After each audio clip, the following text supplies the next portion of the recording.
Oh, I can't stand it. Every time I see Sherry's face, I feel sick. Oh dear, that's terrible. Sherry, please pack your things and leave. What if something happens to Betty's child because of you? I couldn't help but sigh at the malicious grins on mother-in-law and sister-in-law's faces. Feeling all my efforts had been in vain, I replied weakly, "All right, I'll leave." My name is Sherry. I live with my husband, Alan, in his family home. His father passed away, and since his mother has mobility issues, I knew we'd been living with her when we decided to get married. Before Alan and I got married, his mother was genuinely kind. She was always calm, smiling, and whenever I helped her, she'd always say, "Thank you." I thought living with such a mother-in-law would be manageable. That was the biggest mistake of my life. Once Alan and I got married and started living together, her true colors began to show. First, she stopped thanking me for anything I did. I wasn't doing chores just to hear her gratitude, so I didn't mind at first. But gradually, instead of thanks, she began to complain. "You're so slow. Alan will be home soon, and you haven't cleaned the bath or finished dinner. What's going on?" "Well, I'm sorry, but Alan just happened to come home early today. I've been doing the chores as usual." "If your husband comes home early, you should work faster. You don't care enough about Alan." "That's not true." "I don't want to hear your excuses. Ah, poor Alan. Why did he marry someone like you?"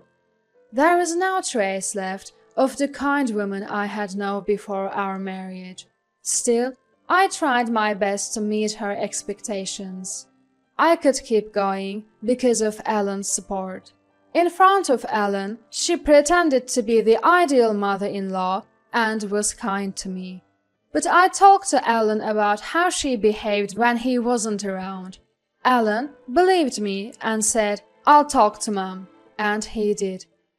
After being scolded by Alan, she'd behave for a few days. But then she'd go back to her old ways. This cycle continued until one day she received a phone call. It was probably sister-in-law Betty, loudly bad-mouthing me so I could hear. Betty, who's married and currently pregnant with her first child, is just like her mother. She changes her attitude depending on the person and, frankly, has a bad personality. She once said, "I never thought my brother would marry someone as wonderful as you." But now, she says, "You're always causing trouble for Mom. You're so useless." Mother-in-law and Betty have a weekly phone call where they bond over criticizing me. I was getting numb to it all, but after hanging up, mother-in-law cheerfully called out to me and dropped a bombshell. Betty is getting a divorce. Her husband was a plain guy. Anyway, so it's for the best. Once she comes back for the birth, she'll stay here. You might not be needed anymore, Sherry. What? Oh, I can't wait. Make sure you prepare a feast for the day Betty comes home. I felt devastated. Until now, it had been mother-in-law versus me. With Betty moving in, it would be mother-in-law and Betty against me. I was already worn down by mother-in-law's constant complaints.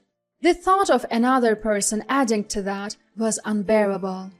Trying not to let mother-in-law see, I shed silent tears while vacuuming.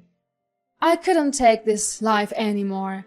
A few days later, Betty arrived. Heavily pregnant, she was in her 9th month. I greeted her with a hello. Immediately, she complained, "At least offer to take my bags." After taking her luggage to the room she'd been staying in, I heard her loud voice from the living room. "Sherry really does have a plain face, doesn't she?" As I prepared tea in the kitchen, Betty exclaimed. "Oh, I can't stand it. Just looking at Sherry makes me feel sick." Next to her, mother-in-law, laughing with a face just like Betty's, exaggeratedly said, "Oh dear, that's terrible. Sherry, pack your things and leave. What if something happens to Betty's child because of you?" Betty laughed mockingly. I had done my best for mother-in-law, but it seemed all for nothing. Feeling empty, I sighed and replied weakly, "All right, I'll leave." I had anticipated this outcome from the moment I heard Betty was returning here. I had always known that a day would come when I'd leave this house in anger or sadness. I quickly grabbed my already packed bags, headed to the entrance, and picked up my car keys. Perhaps not expecting me to actually leave, mother-in-law called out from behind, "Oh, Sherry, are you really leaving? That's fine, but make sure you divorce Alan. He deserves someone much better." "I think that's for Alan to decide. Thank you for everything," I replied calmly and left the house. I called my parents, who warmly told me to come home. They were furious when I told them about mother-in-law and Betty's comments. "You don't need to go back to that house," they assured me, and for the first time in a while, I genuinely smiled. That evening, the doorbell rang. When I opened the door, Alan stood there. "Welcome home, Alan." "Thanks. Living with your parents will be a bit nerve-wracking, huh?" "Don't worry. You'll get used to it quickly. I guarantee it." As I greeted Alan with a smile and invited him in, he first apologized to my parents.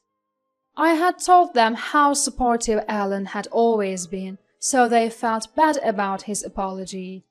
Instead, they thanked him for trying to protect me and warmly welcomed him, saying, "Feel free to live here as you wish." Why did Alan fit in so well with my parents? It was because when I found out Betty was moving back after her divorce, I had proposed a divorce to Alan. I told him, "I'm already struggling with mother-in-law, and I can't handle Betty on top of that." And I cried, saying, "Even if it means divorcing, I want to leave that house."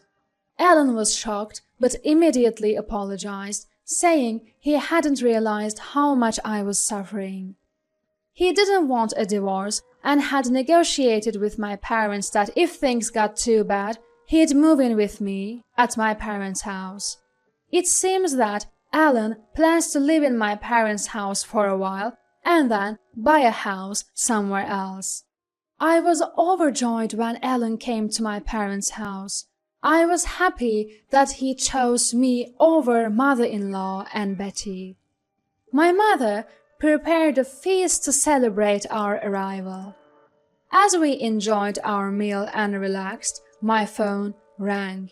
It was mother-in-law. When I answered with a simple "hello," I heard her panicked voice. "Sherry, Alan hasn't come home yet. It's already late. Do you know where he is? I've tried calling him, but he's not answering. I'm worried something's happened." "Oh, Alan's right here. It seems he's blocked your number." As I spoke to Alan beside me, I heard mother-in-law's confused voice on the other end. Alan casually said, "Yeah, I've blocked your number." I relayed this to mother-in-law. "What do you mean? Is Alan with you?" "Yes, we're married after all." "Why, send Alan back immediately. Didn't you say you'd divorce him?" "Alan doesn't want a divorce, and neither do I. This is a matter between a husband and wife, not something for mother-in-law to dictate." I responded calmly, and suddenly mother-in-law burst into tears. "Why? Why?" she sobbed. Betty, seemingly unable to watch mother-in-law any longer, took the phone and said, So you've stolen my brother. You're the worst. I haven't stolen anyone. Ellen and I are married. You might have a plain face, but you're so audacious. One day, my brother will see the truth, and you'll regret it. Suddenly, the call ended, so I filled Ellen in on the conversation. Both of us, in disbelief, blocked mother-in-law's number. I also got Betty's number from Ellen and blocked it. With ties severed from mother-in-law and Betty, Ellen and I began searching for a new home. After visiting various properties, we found our dream home and decided to move out of my parents' house. We expressed our gratitude to my parents, who had let us stay for several months. They told us, "You can always come back," warming our hearts. One day, after settling into our new home and enjoying peaceful days, I received a call from an unfamiliar number. Considering we had just moved, I thought it might be a service provider and answered. To my surprise, an angry voice shouted, "Finally, you pick up?" Confused, I asked, "Who's this?" "You've forgotten your sister-in-law?"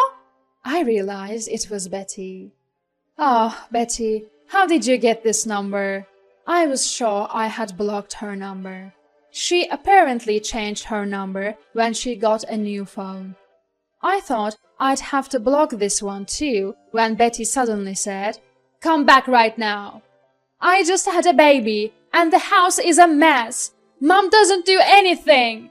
Well, mother-in-law has a bad leg, so it's understandable to some extent, right?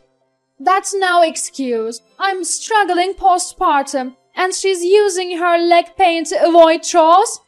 From Betty's words, it was clear she and mother-in-law weren't getting along. Neither mother-in-law nor Betty want to do housework, so it's only natural that they push each other.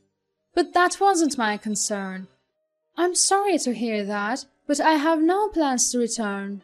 "Why not? You haven't divorced Ellen, right? We're family. We should help each other." "It's funny you consider me family now." I chuckled and Betty shouted in frustration. But I wasn't fazed. I wouldn't have to see her face again. "When you see me, you feel sick because of my plain face. I'm truly sorry. If I came back to help, you'd just feel worse. Mother-in-law also didn't want to live with me. It's okay if you don't consider me family." "I might not have lived with you, but I never badmouthed you like Mom did." "I know you and mother-in-law would talk about me on the phone. Mother-in-law would purposely put it on speaker so I could hear. I know everything you said about me." I had heard all their phone conversations where they'd gossip about me. Betty seemed to be searching for an excuse. But I told her I wasn't coming back and hung up. I immediately blocked Betty's new number and resumed tidying up. That evening, a tired-looking Ellen came home and said, "Betty called me today. She changed her number." It seems Betty had called Ellen in tears. The relationship between mother-in-law and Betty was at its worst, with constant fights whenever they met. They argued over household chores, even throwing objects at each other. When Ellen, concerned about the newborn, asked about the child, Betty broke down crying. Shockingly, Betty's child had been taken away by her ex-husband. He had pleaded with Betty, saying he desperately wanted to see the child. In response, Betty had retorted, "What do you want seeing the child for? You're just a nuisance." Hearing this, her ex-husband declared he couldn't trust Betty with the child and took the baby away. In a fit of anger, Betty had said, "Then you raise the child." Now, regretting her words, she is embroiled in a custody battle. Mother-in-law's leg condition seems to have worsened. She's been advised to live in a wheelchair, but there is no way Betty would care for her. Mother-in-law manages with a cane at home, but the day she'll need to move to a facility, she despises seems imminent. Betty had apparently sought Ellen's help, but their predicament was a result of their own actions. Ellen reportedly told her, "If you had treated Sherry right, you wouldn't be in this mess," before hanging up. Of course, he then blocked her number. No matter how unreasonable they are, they're still family to Ellen. I worried that Ellen might be hurt because of me, but he reassured me with a bright smile, saying, "You are my top priority, so it's okay. Besides, I'll be a father soon, too." Smiling at Ellen's words, I gently caressed my still growing belly, replying, "That's right. For the sake of our unborn child, it's best to sever ties with mother-in-law and Betty. That's our decision as future parents. We have no intention of informing mother-in-law and Betty about our child. Ellen, myself, and my parents want to shower this child with all the love we can offer."